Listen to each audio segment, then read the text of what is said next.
Long before sunrise on Monday, Ethiopians in the capital queued to vote in Ethiopia's first election in 6 years. Prime Minister Abiy Ahmed said it would be the country's first attempt at a free and fair election.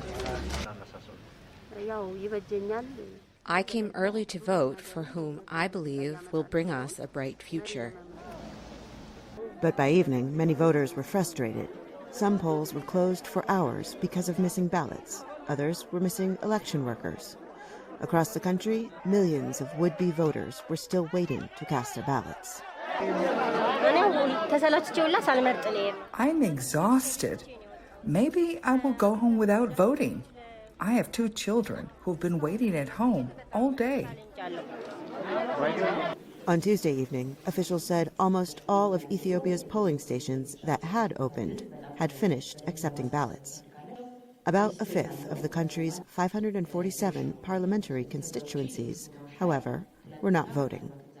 In the Oromia region, 2 major opposition parties boycotted the election. The ballot was postponed in other areas for security reasons, and in Tigray, a region that has been a war zone for more than 7 months. There is no plan to hold an election.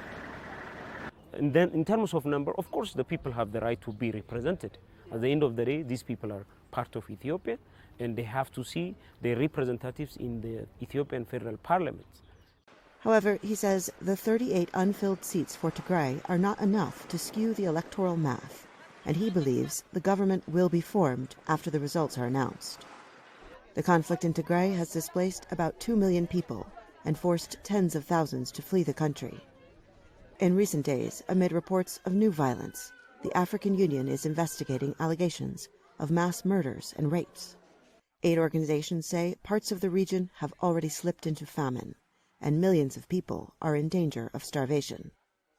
On Monday, Prime Minister Abiy Ahmed said, "There is no hunger in Tigray," adding, "There's a problem in Tigray, and the government is capable of fixing that." But even in Addis Ababa, where there is no war and the city is rapidly developing, candidates say the next government has plenty to do. The problems we have are economical, which is inflation is 2 digits inflation, unemployment.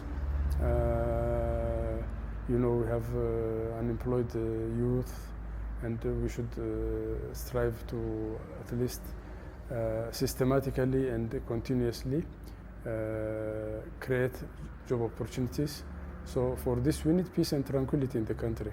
Prime Minister Abiy is expected to retain his seat after results are announced. Voters say what they want most from their government are lower prices, peace, and security. Heather Murdock, VOA News, Addis Ababa, Ethiopia.